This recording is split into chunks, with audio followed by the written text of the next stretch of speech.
నమస్కారం. ఆధ్యాత్మిక సుధాసాగరం ధర్మ సందేహాలు కార్యక్రమానికి స్వాగతం. ఎంతో మంది ప్రేక్షకులు నిత్య జీవితంలో తమకు కలిగిన శాస్త్రీయపరమైన సందేహాలను ఈ కార్యక్రమానికి ఉత్తరాల ద్వారా, ఈమెయిల్స్ ద్వారా రాసి పంపిస్తున్నారు.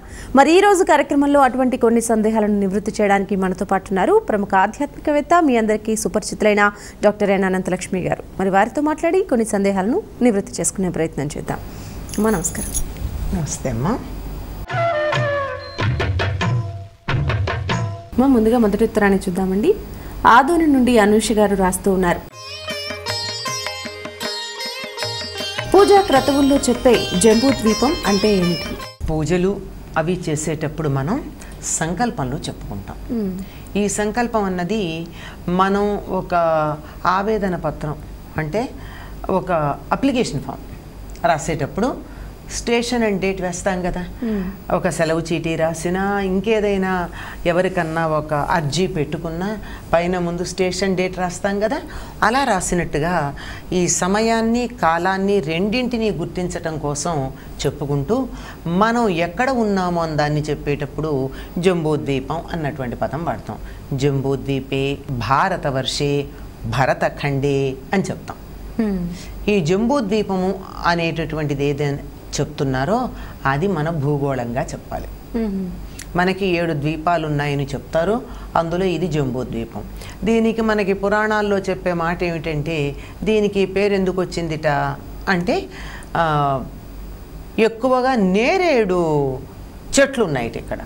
శాల్మలి ద్వీపం అంటే అక్కడ బాగా బూరుగ చెట్లు ఎక్కువ ఉంటాయి. బూరుగ దూది అంటామే, మెత్తంది సిల్క్ కాటన్.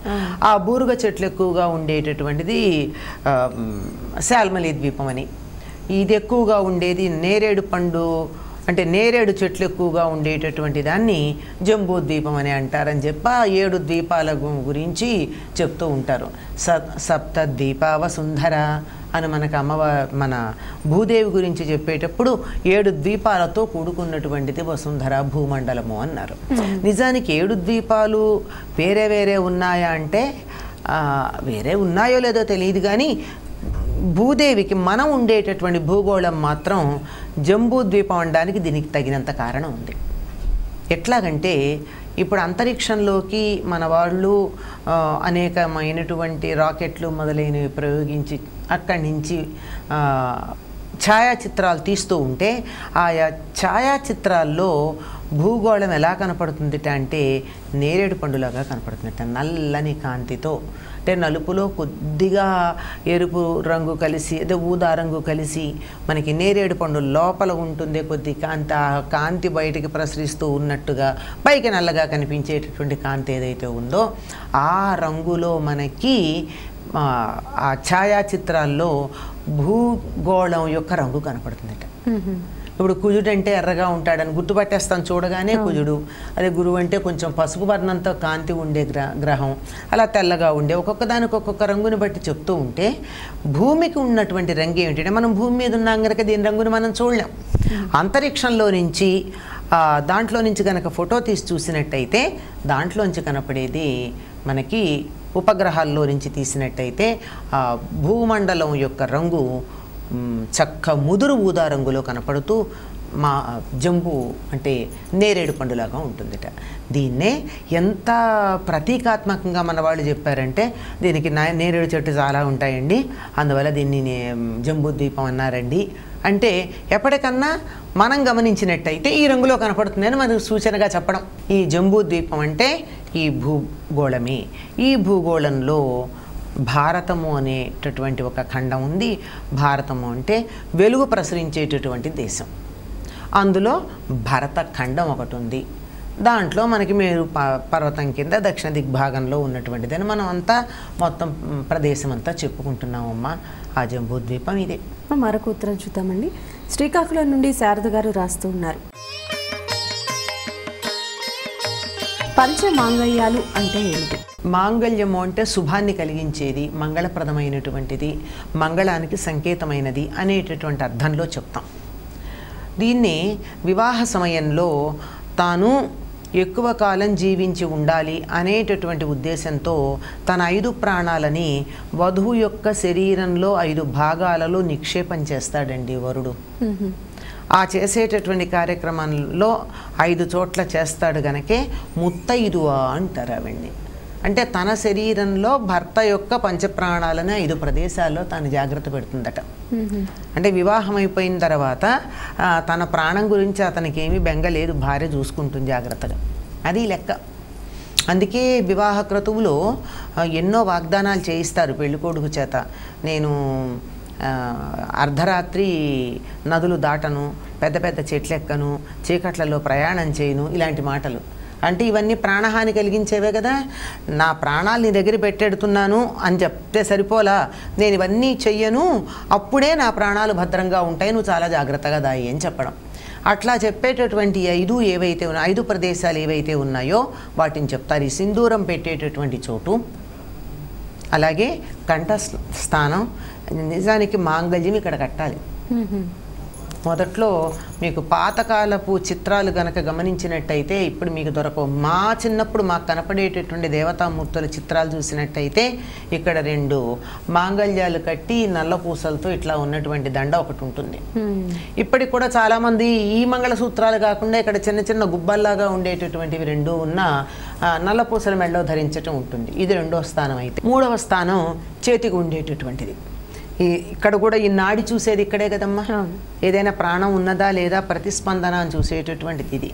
ఈ తర్వాత ఉండేటటువంటిది ఎక్కడ అంటే కాలి వేలి దగ్గర, అక్కడ మిట్టెలు కూడా పెడుతూ ఉంటారు. ఇప్పుడు ప్రతి చోటు తెలిసిపోయింది కదా. ఆ తర్వాత శీలమండ దగ్గర ఒకటి ఉంటుంది. ఇక్కడ కూడా నాడి అందకపోతే చూసేటటువంటి ప్రదేశం ఎక్కడ, శీలమండ దగ్గర చూపిస్తారు. దాంతోపాటుగా ఈ 5 ప్రధానమైన స్థానాలైన ముక్కు పొడకు ఒకటి పెట్టుకోవడం ఉంది. ఇవి పంచమాంగళ్యాలుగా మనకి చెప్పబడుతూ ఉన్నాయి. అంటే భర్త ద్వారా స్త్రీకి వచ్చేటటువంటివి, అంటే ఆయన శుభంగా ఉండాలని కోరుకుని వచ్చేటటువంటివి ఇవి ఉన్నాయి అని ఈ 5 చాలా జాగ్రత్తగా భద్రంగా పెడుతుంది కనుక ఆవిడికి ముత్తైదువ అనే పేరుందని కూడా మన వాళ్ళు చెప్తారు. ముత్తైదువ అంటే అర్థం అదే కదా, 5 జాగ్రత్తగా 5 దాచిపెట్టేటటువంటిది. మరొక ఉత్తరం చూద్దామండి. కర్నూలు నుండి యామిని గారు రాస్తూ ఉన్నారు. బొట్టు మనం ఏ వేలుతో పెట్టుకోవాలి, ఎదుటి వారికి ఏ వేలుతో పెట్టాలి? ఇది బొట్టు పెట్టుకోవడం గురించి చాలా రకాల శాస్త్రాలు చెప్తూ ఉంటారు. కానీ ప్రధానంగా మనం చెప్పుకోవాల్సింది ఏమిటి అంటే ఏదైనా సరే ఈ వేలుతో చేయకూడదు. ఇది పితృకార్యాలు చేయడానికి వాడేటటువంటి వేలు. అందుకని ఈ వేలుతో కాకుండా ఈ వేలుతో కుంకుమ ఇలా పెట్టుకుంటారు. అయితే దీనికి మరి కొంతమంది చెప్పేది ఏమిటంటే ఈ వేలు కన్నా ఈ వేలు శ్రేష్టమని. దీంతో పూర్వకాలం కుంకుమ పెట్టుకునేటటువంటి రోజుల్లో ఇప్పట్లాగా అతికించుకోవడం కాదు కదా, బొట్టు అలంకరించుకోవటమే ఉండేది. ఆ కుంకుమ అతకాలి అంటే కింద కొంచెం చందనం పెడతారు. ఏనాటికి ఆనాడు అలా సాన ఒకటి ఉంటుంది. అందుకే ఆడపిల్ల అత్తవారింటికి వెళ్ళేటప్పుడు ఒక చందనపు చెక్క, అంటే మంచి గంధపు చెక్క, చిన్న సానా కూడా ఇచ్చి పంపించేవారు. దాని మీద ఇలా ఒకసారి ఇలా అరగదీస్తే కొద్దిగా చందనం వస్తుంది. ఆ చందనాన్ని ఇక్కడ పెట్టుకుని ఈ వేలితో కుంకుమ ఇలా అలంకరిస్తారు. చిటికిన వేలితో సర్దుకుంటారు, అది కూడా చెయ్యకూడదు అని చెప్తారు. అయితే కొంతమంది ఏం చేస్తారంటే ఈ వేలితో చందనం పెట్టుకుని ఈ వేలితో కుంకుమ పెడతారు. ఏది పెట్టుకున్నా ఈ 2 వేళ్లే చందనం కుంకుమ పెట్టడానికి వాడతారు. తర్వాత అటు ఇటు సర్దుకుంటారు కదా. కుంకుమ అయితే సర్దుకోవాల్సే ఉంటుంది గుండ్రగా రావాలి అంటే. అతికించుకునే స్టిక్కర్ల లాంటివి అయితే సమస్య లేదు. కానీ ఇలా పెట్టుకుంటే ఎదుటి వాళ్ళకు కూడా ఇలా పెట్టకూడదు. ఎలా పెట్టాలి? ఈ వేలుతో తీసుకుని ఇట్లా తీసుకుని ఈ వేలుతో పెడతారు. ఎదుటివారికి బటన్ వేలుతో పెడతారు. తనకి తాను చూడండి వేళ్ళు అలాగే ఉంటాయి దానికి అనుకూలంగా. ఈ వేలు ఇట్లా రాదు తిప్పితే తప్ప. ఈ వేళ్ళ హ్యాపీగా తిరుగుతాయి. ఇది ఇలా ఉంటుంది కనుక పెట్టడానికి, ఇది తను పెట్టుకోవడానికి. మరొక ఉత్తరం చూద్దామండి. జనగాం నుండి జ్యోతి గారు రాస్తూ ఉన్నారు. దశావతారాల్లోని బుద్ధుడు, గౌతమ బుద్ధుడు ఇద్దరు ఒకరేనా? కాదమ్మా, దశావతారాల్లో బుద్ధుడు వేరు, గౌతమ బుద్ధుడు వేరు.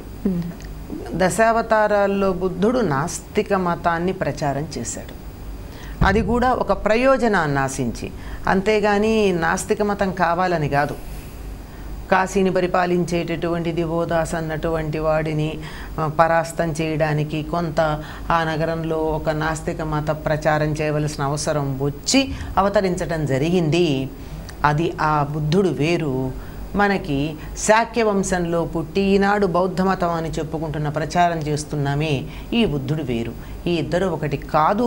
ఈ కాకపోవడం వల్ల, ఈ చిన్న తేడా తెలియకపోవడం వల్ల చాలా సందర్భాల్లో పురాణ విషయాలని చరిత్ర విషయాలని మనం కన్ఫ్యూజ్ అయ్యి ఒకదానికొకటి చెప్పేసుకుంటూ ఏమిటోనండి అర్థం కావట్లేదు, ఇవన్నీ అయోమయంగా ఉంటాయి, మనకు అసలు మన వాళ్ళకు ఒక స్పష్టత లేదు అంటున్నాం. ఈ రెండు వేరు అన్నటువంటి విషయాన్ని గుర్తించిన తర్వాత ఈ సమస్య ఉండదు. ఇంకొక ఉత్తరం చూద్దామండి. గుంటూరు నుండి లక్ష్మి గారు రాస్తూ ఉన్నారు. పద్మావతి అమ్మవారు, అలమేలు మంగమ్మ ఇరువురు ఒకరేనా? అలర్ మేల్ మంగ, మంగై. అలర్ అంటే పువ్వు తమిళంలో, మేల్ అంటే గొప్ప, మంగై అంటే అమ్మవారు, అమ్మాయి, అందగత్తె, ఇలాంటి అర్థాలు. అలర్ మేల్ మంగై పూలలో చాలా అందమైనటువంటి పువ్వు లాంటిది. పూలల్లో శ్రేష్టమైన పువ్వుగా మన భారతీయులు దేన్ని భావిస్తారు? పద్మాన్ని. ఎందుకంటే 100 రేకులు ఉంటాయి, ఇంకా కొన్నిటికి 1000 రేకులు ఉండే పద్మాలు కూడా చాలా మహాపద్మాలు కొన్ని ఉన్నాయి. మామూలుగా ఎక్కువగా 100 రేకులు ఉంటాయి, శతపత్రము అంటారు. దానికి చాలా సున్నితంగా ఉంటుంది, ఉండి లేనటువంటి లేత పరిమళం ఉంటుంది, ఘాటుగాను ఉండదు, లక్ష్మీప్రదమైనటువంటిది. కనుక పూలన్నింటిలోనూ శ్రేష్టమైనది ఏదయ్యా అంటే తామర పువ్వు. పద్మము అంటే కూడా తామర పువ్వే.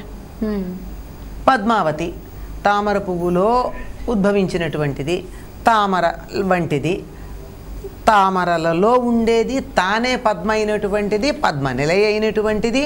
అన్నింటినీ పద్మతోనే పోలుస్తారు ఆవిడికి. పద్మాక్షి, పద్మసుందరి, పద్మోద్భవ అంటూ మొత్తం అంతా పద్మాలతో పోలిక చెప్పేటటువంటిది. అటువంటి పద్మావతి అలర్మేల్మంగ ఒకటి. మళ్ళీ వెంకటేశ్వర స్వామి దగ్గర ఉండేటటువంటి లక్ష్మీదేవి కొల్హాపురం నుంచి వచ్చినటువంటిది, అది మళ్ళీ కొంచెం భిన్నమైనటువంటిది. ఈ ఇద్దరూ ఒక్కళ్ళే. మరొక ఉత్తరం చూద్దామండి. బెంగళూరు నుండి రమేష్ గారు రాస్తూ ఉన్నారు. సూతకం ఉన్నవారు దాన ధర్మాలు చేస్తే దోషమే?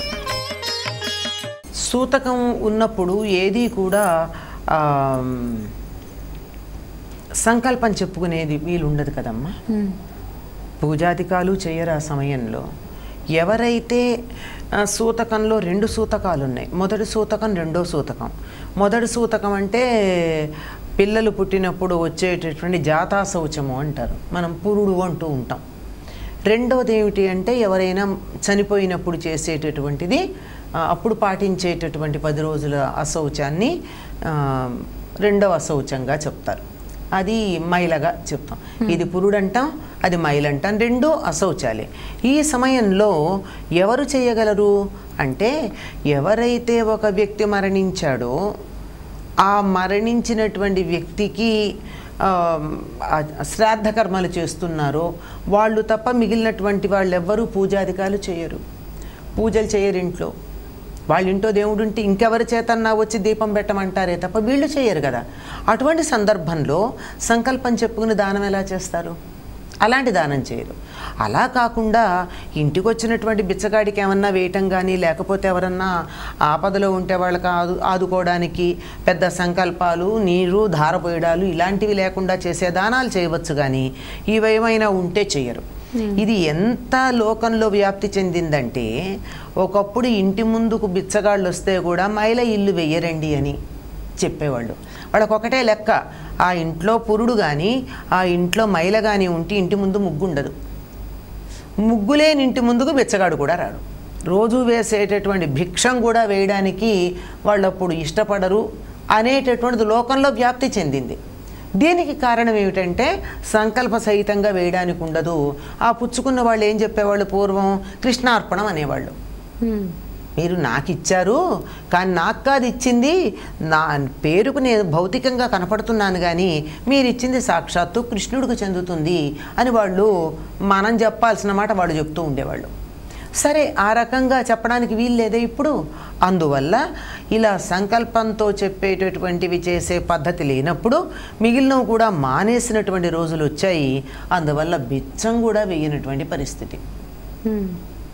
కానీ ఎవరికైనా అవసరం ఉంటే ప్రత్యేకంగా దానం అనేటటువంటిది మన లెక్కలో రావాలి అనే పిచ్చి కోరిక ఉంటే తప్ప, లేకపోతే ఎవరికన్నా అవసరం ఉన్నప్పుడు దానం చెయ్యొచ్చమ్మా. కాకపోతే అప్పుడు మిగిలినటువంటి సంకల్పంతో చేయడానికి మాత్రం అవకాశం ఉండదు. మరొక ఉత్తరం చూద్దామండి. చెన్నై నుండి శిరీష్ గారు రాస్తూ ఉన్నారు. మౌనవ్రతం ఎందుకు ఆచరిస్తారు? ఈ వ్రతాన్ని ఏ విధంగా ఆచరించాలి?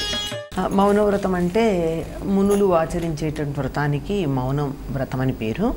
వాళ్ళు మౌనంగా ఉంటారు కనుక ముని అన్న పేరు వాళ్ళకు ఉంది. మనం అంత ఉండలేం గనక వారానికి ఓ రోజు మౌనం పాటిద్దాం లాంటి నియమాలు ఒకప్పుడు పెట్టుకునేవారు. అది ప్రజల్లోకి తీసుకొచ్చిన ఆయన లాల్ బహదూర్ శాస్త్రి గారు. అంతకుముందు అంతగా ఉండేది కాదు.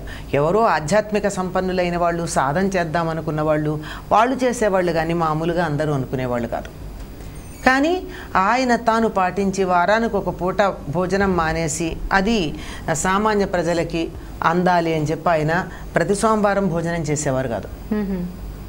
అలాగే అంటే ఒక పూట సాయంత్రం, అదేవిధంగా సోమవారం అంతా మౌనం పాటించాలి. ఇలాంటివి ఆయన ప్రధానమంత్రిగా ఉన్నటువంటి రోజుల్లో చాలామంది అనుసరించారు. మంచివే కదా ఇది. చెప్పినటువంటి ఆయన ఎవరైతే మనకెందుకు, చెప్పిన మాట మంచిది. అందులో ఆయనకి చాలా మంచి నిజాయితీపరుడు అనేటువంటి మంచి పేరు కూడా ఉండేది. అందువల్ల అది ఆయన ప్రచారం చేసింది ఏదైతే ఉందో అది చాలామంది ఆధ్యాత్మిక మార్గంలో ఉన్నవాళ్ళు పాటిస్తూనే ఉండేవాళ్ళు. ఇవాళ శనివారం నేను మాట్లాడడం లేదా ఆదివారం, ఎక్కువ మంది ఆదివారం మాట్లాడేవారు కాదు. వారానికి మొదటి రోజు కదా, అందువల్ల మాట్లాడేవాళ్ళు కదా. ఏదో అత్యవసరమైతే ఒక పలక దగ్గర పెట్టుకుని దాని మీద రాసి చూపించేవాళ్ళు. నిజానికి ఎవరన్నా మాట్లాడుతూ ఉంటే సమాధానం చెప్పాలి అని తనంతటా తాను కోరిక కలిగితే వాళ్ళు మౌనం వ్రతం పాటించినట్టు కాదు. నోటితో మాట్లాడకపోతే అయిందా? మనసు పనిచేస్తోంది, కళ్ళు పనిచేస్తున్నాయి, చెవులు పనిచేస్తున్నాయి, అన్ని ఇంద్రియాలు పనిచేస్తున్నాయి. ఇవన్నీ మౌనం పాటించినప్పుడు నోరొక్కటి ఊరుకున్నంత మాత్రాన సరిపోయిందా? సరే అదైనా నయమే. ఎందుకు? 5 పనిచేసే వాటిల్లో ఒక్కటి పనిచేసి ఒక్కటన్నా మానేసి 4 పనిచేస్తుంటే 5వ వంతన్నా సాధించినట్టే కదా. 5 మానేయడం ఎప్పటికన్నా చేయగలిగింది. ఇలా ఒక్క ఇంద్రియాన్ని మౌనంగా ఉంచటం మొదలుపెట్టి ఆ తర్వాత మాట్లాడడం మానేసిన తర్వాత వినడం కూడా మానేయడం అన్నది కొంతకాలానికి అభ్యాసమయ్యి ఆ తర్వాత ఎలాగూ వినటం లేదు, మాట్లాడటం లేదు, కళ్ళు తెరిచి చూడాల్సిన పని ఏమిటని కళ్ళు మూసుకుని ఉండడం మొదలుపెట్టి దాంతో ఇంకా మిగిలిన రెండింటిని అదుపులో చేయడం పెద్ద సమస్య ఏం కాదు. ఎందుకంటే ముక్కు నోరు చేయడం అన్నది ఇవి కనుక చేసినట్టయితే అది పరిపూర్ణమైనటువంటి మౌనం. అంటే ఏం జరగాలి? ఇంద్రియాలైతే బయటికి ప్రకటన చేస్తూ ఉన్నా మౌనం ఎక్కడ రావాలి? మనసుకు రావాలి. మాట్లాడాలన్న కోరిక ఉండకూడదు, చూడాలన్న కోరిక ఉండకూడదు, వినాలన్న కోరిక ఉండకూడదు, తినాలన్న కోరిక ఉండకూడదు, వాసన చూడాలన్న కోరిక ఉండకూడదు. ఇలాంటి కోరికలు ఏమీ మనసులో నుంచి బయటికి రాకుండా మనసు మౌనం పాటించటం అన్నది నిజమైనటువంటి మౌనవ్రతం అమ్మ. అయితే ఆ స్థాయికి వెళ్ళగలగడం అన్నది సంసార జీవులం, ఈ ప్రపంచంలో బతుకుతున్నాం, అన్నీ వదిలిపెట్టిన సన్యాసులం కాదు కనుక మన వంటి వాళ్ళకి కష్టమే. అయితే కనీసం ఇదన్నా అదుపులో పెట్టుకోమన్నారు. అందుకని దీనికి నాలిక 2 పనులు చేస్తుంది. ఒకటి మాట్లాడడం, రెండోది తినడం. అందుకని ఈ మౌనం పాటించే రోజు వీలైనంత వరకు భోజనం కూడా చేయరు. 2 నాలికతో చేసేవే కదా. భోజనం చేయరు అంటే అక్కడ పదార్థం చూస్తూ ఉంటే ఇక్కడ నాకు నోట్లో నీళ్లు ఊరుతూ ఇవాళ నాకు మౌనవ్రతం ఇది కాకుండా ఉంటే తినేదాన్ని అని అనుకోకుండా అసలు దాని మీదకి మనసు వెళ్లకుండా ఉండే స్థితి రావాలి. ఇవాళ తినకూడదు అంతే, దానికి అసలు ఆహారం గురించిన ఆలోచన రాకుండా ఉండే స్థితి రావడం మౌనం. అది వస్తుందా అంటే అభ్యాసం చేస్తే వస్తుంది. అందువల్ల తినకుండా ఉండడం అభ్యాసం చేస్తూ ఉంటే కొంతకాలానికి దాని మీద మనసు వెళ్లకుండా ఉంటుంది. కనుక మొట్టమొదటి మౌనవ్రతంలో ఆహారం విషయం, మాట్లాడడం విషయం ఈ రెండింటిలోనూ ప్రారంభం చేస్తే మిగిలిన ఇంద్రియాలన్నీ కూడా నెమ్మదిగా అదుపులో తెచ్చుకుని వాటిని కూడా మౌనం పాటించమని చెప్పగలిగినటువంటి అధికారం వస్తుంది. అది మౌనవ్రతం. అనంతలక్ష్మి గారు, నేటి కార్యక్రమంలో ప్రేక్షకుల ప్రశ్నలకు శాస్త్రంతో పాటు సామాజిక అంశాలను కూడా జోడిస్తూ చక్కటి సమాధానాలు తెలియజేసినందుకు ధన్యవాదాలండి. శుభమమ్మ, స్వస్తి. మరి వీక్షించారు కదా. మరి మీకు కూడా ఇటువంటి సందేహాలు ఉన్నట్లయితే వాటిని ఉత్తరాల ద్వారా లేదా ఈమెయిల్స్ ద్వారా మాకు రాసి పంపండి. మా చిరునామా ధర్మ సందేహాలు, కేర్ ఆఫ్ భక్తి TV, road number 92, Jubilee hills, Hyderabad 5,96,000. మా ఈమెయిల్ ఐడి bhaktihyd@gmail.com. ఇది ఇవాల్టి ధర్మ సందేహాలు కార్యక్రమం. మరో కార్యక్రమంలో మళ్ళీ కలుద్దాం. అంతవరకు సెలవు.